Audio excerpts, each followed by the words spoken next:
불교적인 용어긴 하지만 사람들은 이 인생을 고해라고 얘기합니다. 고생과 고통의 바다라는 뜻일 겁니다. 이렇게 오래 산 삶은 아니지만 살면 살수록 고해 맞다 이렇게 싶습니다. 고통도 정도가 있습니다. 가벼운 감기처럼 그냥 왔다가 그냥 가는 작은 고통도 있지만 세상에는 그 고통의 정도와 크기가 커서 우리의 생명과 생존 자체를 위협할 만큼 큰 고통이 있습니다. 그것을 우리는 고통이라고 하지 않고 고난이라고 이렇게 표현을 합니다. 그런데 이 고난은 환난을 통하여 우리에게 오는데 이 고난은 누구에게는 오고 누구에게는 오지 않는 그런 것이 아닙니다. 많은 사람들이 그렇게 생각할 수 있습니다. 고난은 나만 당하고 어떤 사람은 안 당할 거야. 저런 사람에게 무슨 고난이 있을까 싶지만 여러분, 고난은 그런 것이 아닙니다. 오늘 본문 33절에 보면 하나님이 이렇게 말씀하십니다. 너희가 환난을 당하나, 아예 단정적으로 얘기하셨어요. 너희도 환난 당할 거야. 당할지도 몰라. 혹시 당하게 되면 이런 가정이 아니에요. 아주 단정했습니다. 너가 환난 당할 거야. 그러나 환난을 당할지라도 환난을 당하나 담대해라 이렇게 말씀하시는데, 환난은, 고난은, 고해의 삶을 사는 것은 우리에게 운명이란 말이 기독교적 용어는 아니지만 운명과 같은 것이라 이렇게 얘기할 수 있습니다. 세상이 우리에게 그와 같은 환난과 고난을 주는 까닭이 있습니다. 여러분, 그것은 세상이 비틀어졌기 때문입니다. 선악과 따먹고 인간이 타락하면서부터 세상이 왜곡되기 시작했습니다. 그러니까 왜곡된 세상에서 정상적인 삶이 나올 수 없습니다. 그러니까 사람들이 고난을 당하고 어려움을 당하는 까닭은 세상 때문인 경우가 참 많습니다. 그래서 많은 사람들이 압니다. 많은 사람을 고난에서 벗어주려면 세상부터 바꾸어야 한다 하는 얘기를 하는데 일리가 있습니다.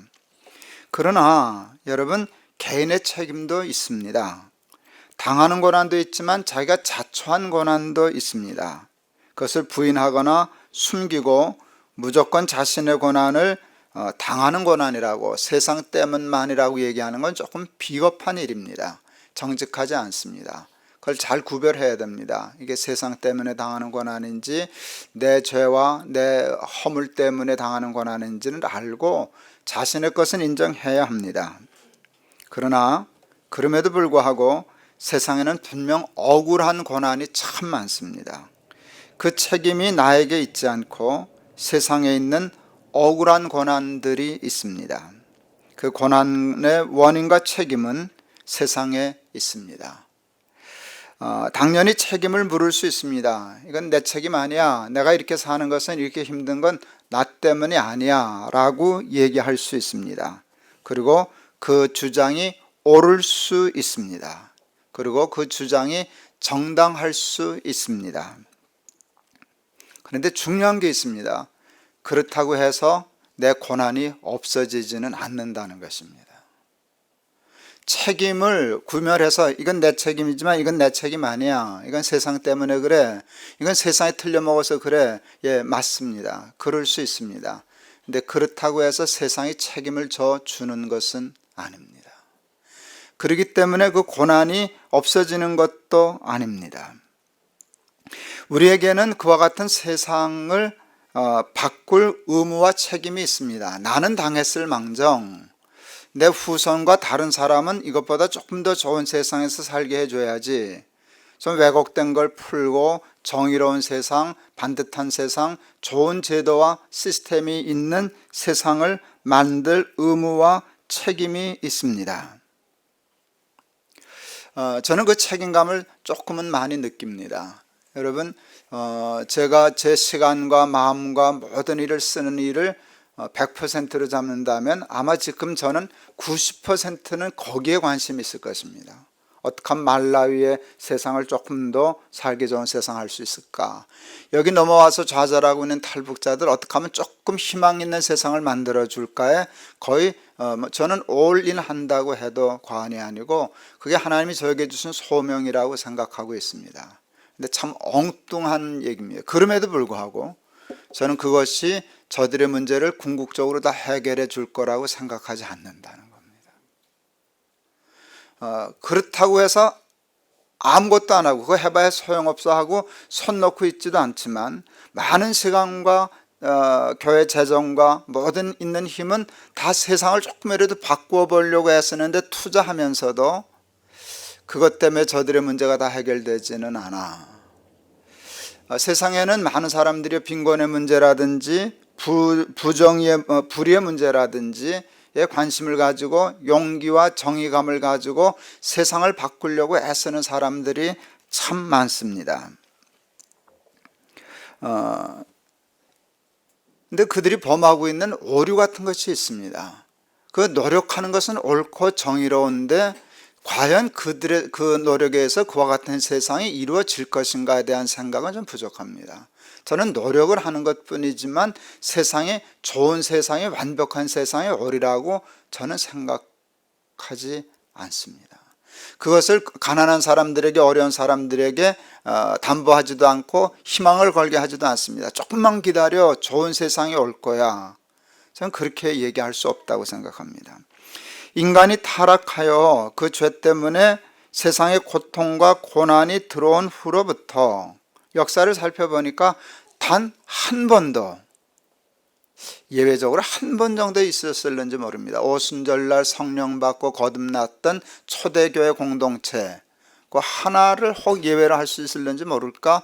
그 외에는 정말 단 한 번도 세상이 좋아져서 사람이 살기 좋았던 세상은 없습니다. 여러분 혹 아셔요? 그런 세상이 있었을까요? 그런 세상이 올까요? 대답해 보시죠. 그런 세상이 있었나요? 조금 더 나은 세상은 있을 수 있지만, 여러분 모든 사람이 그것 때문에 억울함을 당하지 않고 고난을 당하지 않고 모든 사람이 행복하고 그런 세상이 있었나요? 저는 아무리 살펴도 없었다고 생각이 됩니다. 그래서 어려움 당하는 사람들에게 세상이 바뀌면 너희들의 문제가 해결될 거야 라고 함부로 얘기하는 일은 참 위험하다 하는 생각을 합니다. 그 희망을 가지고 세상과 싸울 수도 있고 세상을 고치기 노력할 수도 있지만, 정작 그 사람은 그 고난 중에 그냥 죽어야 할는지 모릅니다. 문제가 해결되지 않습니다.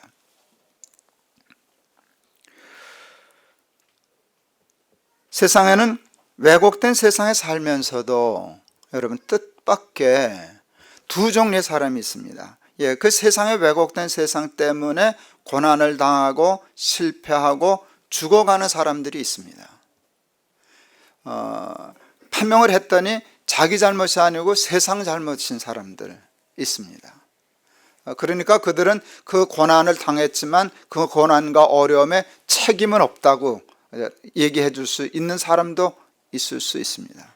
그런데 하여간 이기지 못하고 죽어가는 사람들, 패배하는 사람들 많습니다.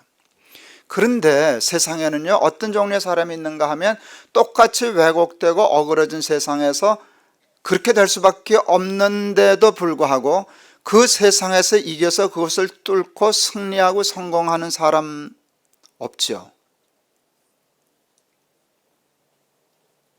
있나요, 없나요?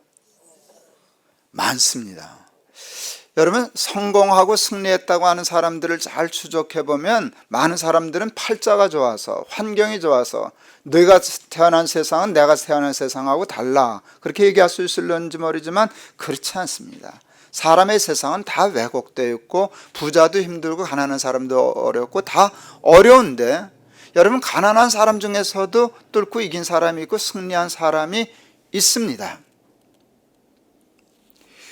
중요한 것은 세상을 바로잡는 것도 중요하지만 세상보다 더 중요한 그 사람이 왜곡된 세상에서 살아도 패배하지 않고 승리하고 살아남는 것이 더 중요하지 않습니까?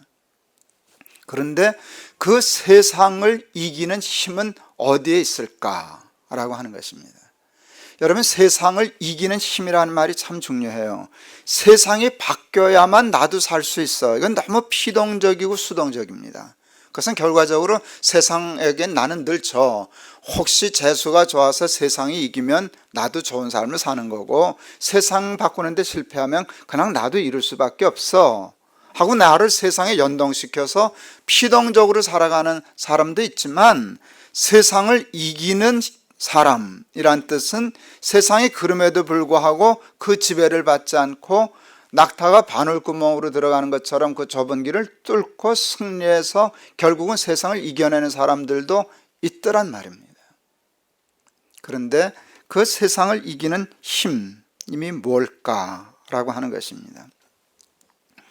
제가 좋아해서 설교 중에 가끔 인용하는 시가 있는데, 그 이혜인 수녀라고 하는 수녀의 시입니다. 겨울길을 간다라는 시입니다. 한 번 더 여러분에게 소개해 드리려고 합니다. 봄, 여름 데리고 호화롭던 숲, 가을과 함께 서서히 옷을 벗으면 텅 빈 해질녘에 겨울이 오는 소리, 문득 창을 열면 흰눈 덮인 오솔길, 어둠은 더욱 깊고 아는 이 하나 없다. 별 없는 겨울숲을 혼자서 가니 먼 길에 목마른 가난의 행복, 고운 별 하나 가슴에 묻고 겨울 숲길을 간다. 벌써 제가 이 시 좋아한 지가 40년이 넘었네요. 근데 참 이 시를 처음 읽었을 때 40년 조금 넘었네요. 읽었을 때 그 충격을 잊을 수가 없어요. 그 수녀로서의 인간적인 삶을 겨울 숲길을 가는 것에 비유했는데, 그는 정직하게, 쉽게 말하면 나 외로워, 나 힘들어, 나 아무것도 없어, 나 가난해. 그러니까 그 세상을 얘기하면은요, 모든 사람이 좌절하고 고난이라고 얘기할 만한 그 모든 삶을 대표적으로 인간적으로 다 사는 거예요. 봄, 여름 데리고 호화롭던 숲, 가을과 함께 서서히 옷을 벗으면 텅 빈 해질녘에 겨울이 오는 소리, 문득 창을 열면 흰눈 덮인 오솔길, 어둠은 더욱 깊고, 여기 빛 밝음 없어요. 아는 이 하나 없다. 어두운 길도 친구라도 있고 같이 가면 좋겠는데 외로워요. 홀로 가는 길이에요. 아는 이 하나 없다. 별 없는 겨울숲을 혼자서 가니, 여러분 별도 없는데 혼자서 가는 겨울숲, 뭐 하여간 인간의 나쁜 세상, 왜곡된 세상, 그 불행한 세상은 다 갖다 붙였어요. 먼 길에 목마른, 단어 하나가 왜 좀 가까우면 뭐 누가 잡아가나? 먼 길에, 목이라도 안 마르면 살만할 텐데, 먼 길에 목마른, 어두운, 별 없는 겨울숲 혼자서 가니, 그런 말을 다 갖다 놨어요. 마지막 말이 가난이에요. 모든 것을 가난이라고 얘기했으니까, 그래서 나 힘들어 해도 다 이해할 거예요. 넌 힘들 자격 있어. 넌 외로울 자격 있어. 너 불행한 건 내 탓 아니야. 세상이 겨울이기 때문에 그래. 누구 하나도 너 동행하지 않아서 그래. 다 얘기할 수 있는데, 가난에 불행, 뭐 이렇게 얘기해야 될 텐데, 가난에 해놓고 행복이라는 말을 썼어요.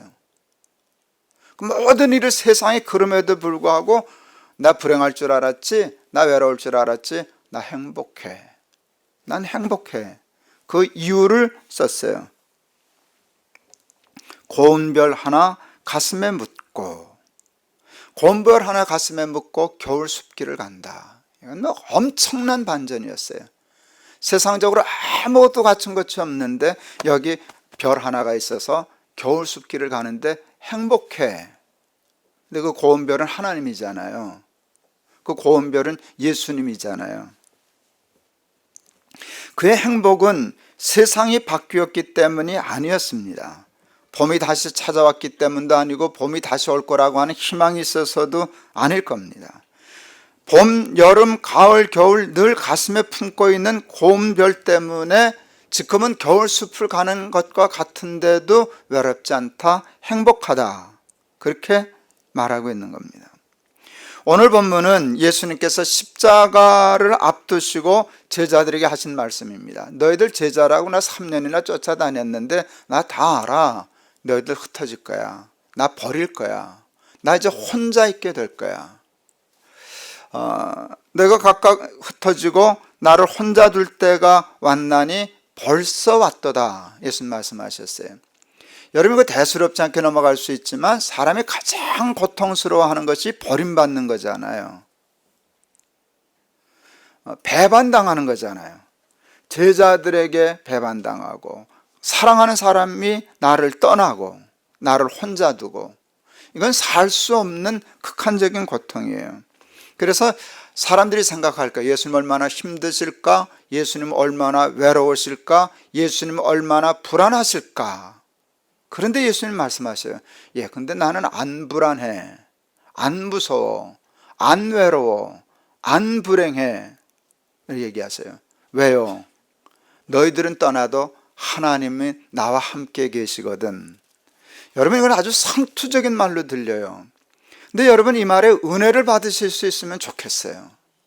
여러분 그거는 뭐 말은 다 그렇게 하실 수 있지. 그러면 그냥 이 말은 상관없이 그냥 상투적인 말로 흘러가 버려요.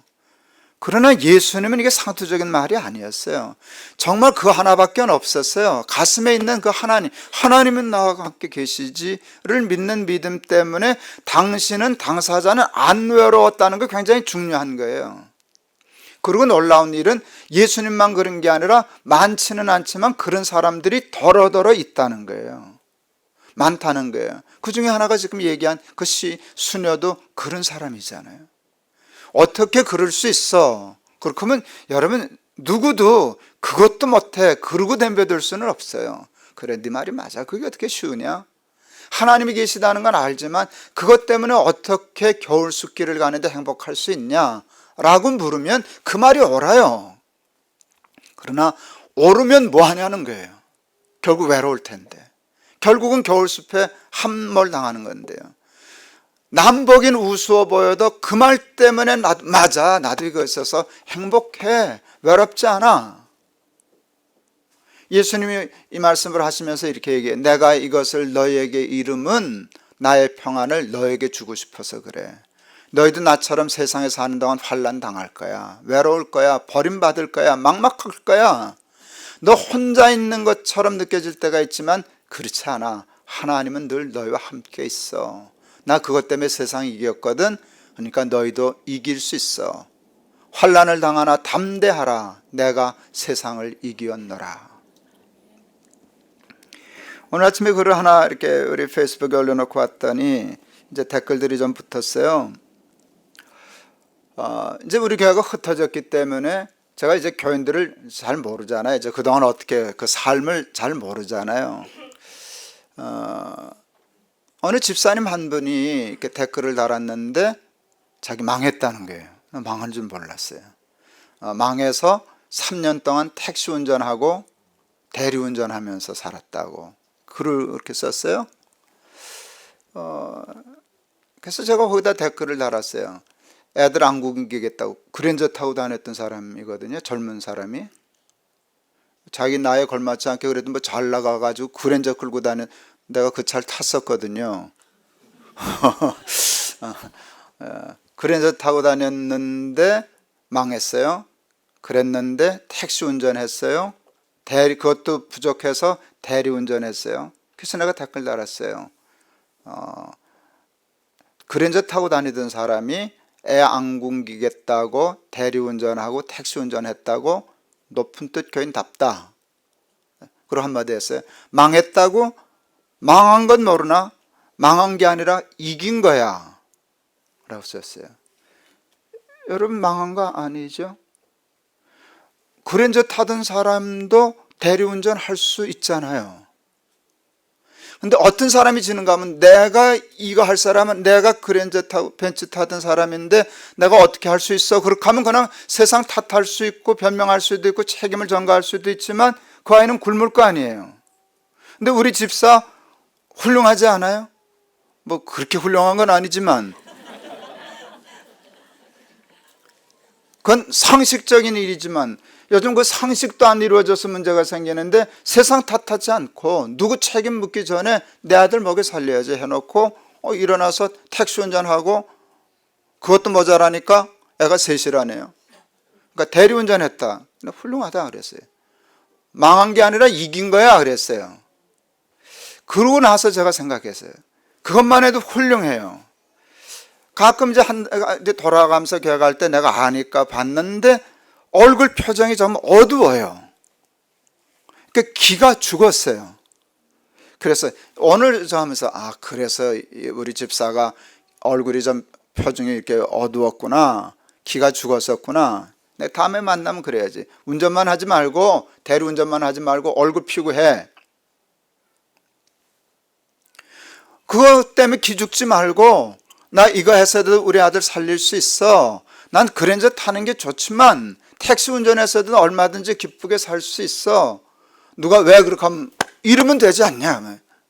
이게 잘 사는 것이지, 밤낮 믿습니다 그래 놓고 얼굴이 어두운 것은 하나님 때문에 밝아지지 않고 그랜저 뺏겼기 때문에 어두워진다면 그 사람은 하나님 때문에 사는 게 아니라 세상 때문에 사는, 세상이 좋아지면 밝아지고 세상이 저가면 어두워지면 하나님을 의지하는 사람이 아니라 세상 믿고 사는 사람 아니냐. 그러니까 아무개 집사 참 훌륭하다. 애 안 굶기고 대리운전한 거. 그러나 대리운전 어두컴컴한 얼굴로 기주고 하지 말고 신나게 하지.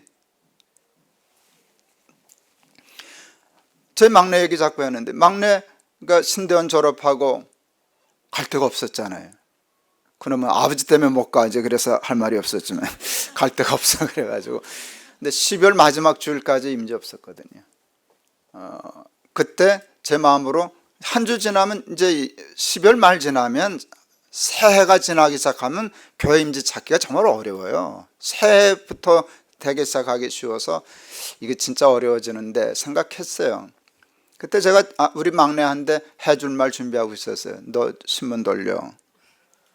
정말로. 우유 배달해. 너 새끼가 둘이나 있잖아.